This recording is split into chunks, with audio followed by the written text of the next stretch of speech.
the p-type, say the p-type of the p-n junction in a wider bandgap material. So this material has a wider bandgap, and then I have this other material which is a smaller bandgap and it's n-type. So I have this one p-n junction, but it can still absorb a larger part of the spectrum, right? So this one can absorb the higher energy, the blue photons, and this one can absorb the green photon. Okay, so think about it for a few seconds and tell me why. Is my idea a good idea or is it a bad idea?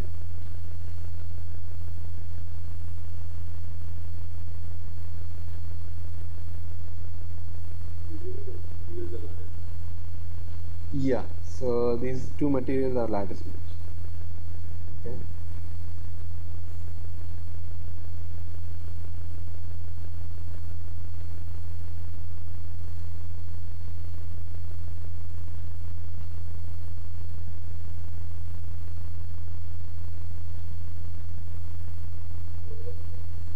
You don't think it's a good idea? Why?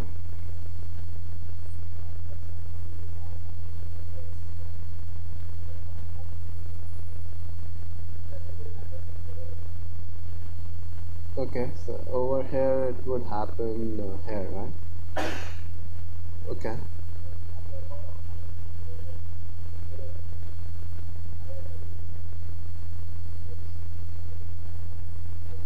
So we already, Pranav already mentioned that. So assume that these are, lattice matched. There's no defects at the interface. They are, lattice matched material. Let's say germanium gallium arsenide or gallium arsenide, indium gallium phosphide. So assume that there's no, these are perfectly lattice matched. There are no defects over here.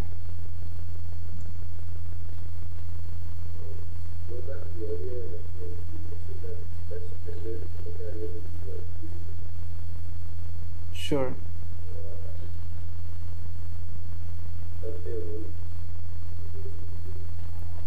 So in this case, I'll have, so Pranav said that it's best to generate these carriers in the depletion region. So in this case, I'll have two depletion regions. Okay, I'll have a depletion region here, and I'll have a depletion region here. Right? In this case, I'll have one depletion region, which is somewhere placed in both of these materials. So it's somewhere located here. Ben.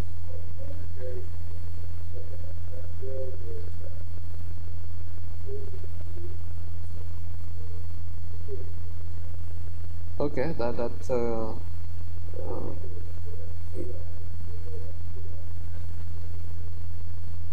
yeah. Okay, so Ben mentioned a very good point, that is that I usually separate the electron and holes. So I separate and take out the electron in the n-type. I separate out and take the holes in the p-type. So the holes which are generated over here, they see this barrier, right, to get out. So that's one problem.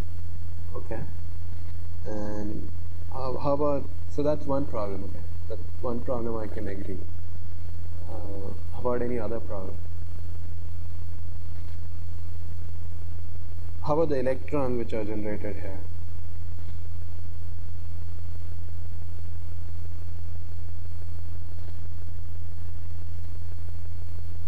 Do you see a problem with them when I collect them?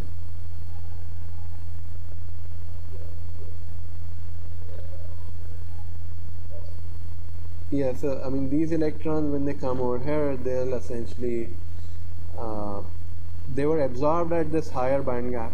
So they had this high, you can say high potential energy, but when they cross over this boundary, they'll lose this extra energy in this in this offset.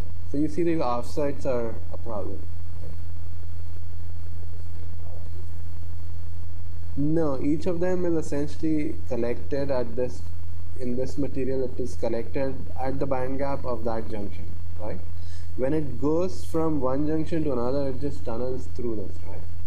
It's not losing its energy. The energy that you had in the cell, it's so another way to understand that is that energy difference is captured in the VOC of your cell, right? the energy, the band gap is kind of way captured in your open circuit of your individual cell, right?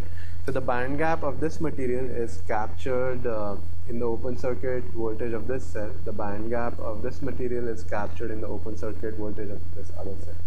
So each of those things are individually captured in the VOC. Versus over here, I just have one VOC, which is in between these two materials, which is neither which is it's not greater than it's not related to the band gap of the higher band gap material.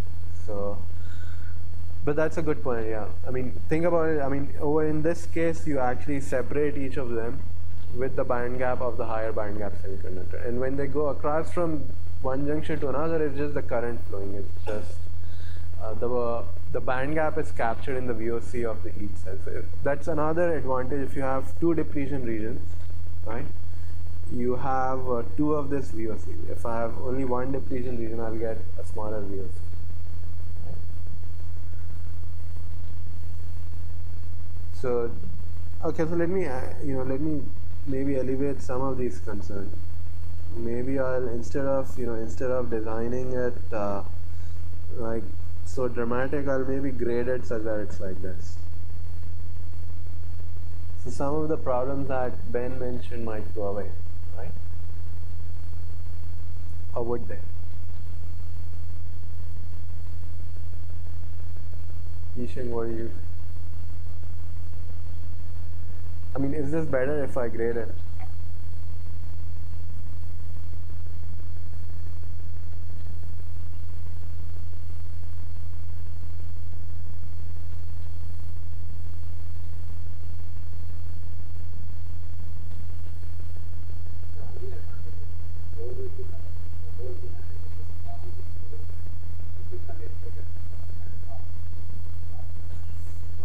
Sure. So what Ashish is saying, yeah, I mean, by doing this, I can still maybe collect these holes if I bias the cell appropriately.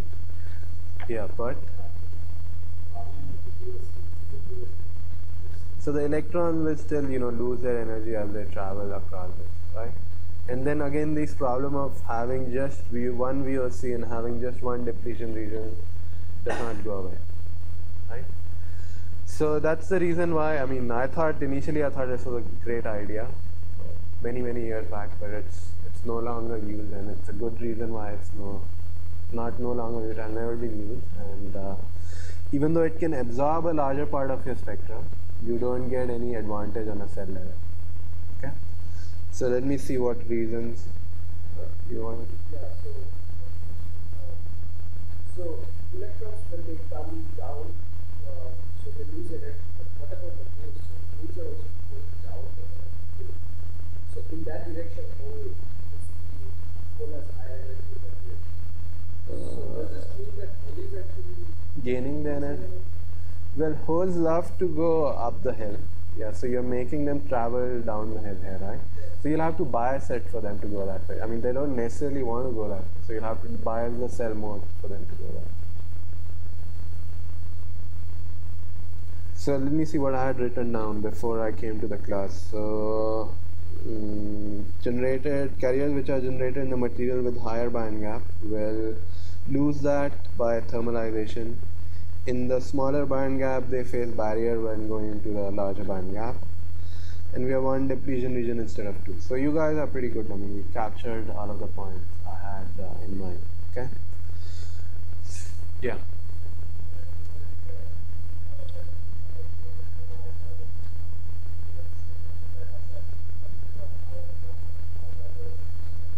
Yeah. I mean, usually you can, if you have very gradual offset, you can accelerate them, and there are people who try to like create these heart electron effects, or it's a phenomenon often used in like BJT, where you create a ramp and you use that to accelerate the carrier. But in a solar cell, since I mean you are extracting them at a distance away, they will lose energy gradually, but by the time they get extracted, they'll lose energy. So you can slow down your rate of thermalization, and you space it out over that period. But your carriers, unless it it gets out. I mean, if you're placing maybe a contact, let's say you're making a contact right here, right, and maybe in that case you'll be, if you place it like few nanometers away from that junction, you can maybe still collect it while it's hot, but more of the time it will thermalize before you collect it, or it will have a lot of lattice vibrations before you collect it. So yeah.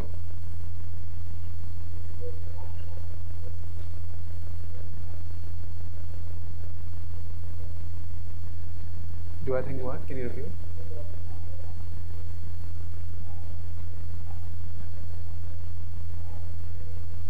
Well, in the final, they'll, if you're not collecting it right at very close to that interface, you'll lose that energy difference eventually. Yeah. So one of your problem set 3 has a very interesting problem where it asks you to watch 3 videos. One of them is on a idea which people tried to, they launched a company which was utilizing these hot electrons and collecting them. So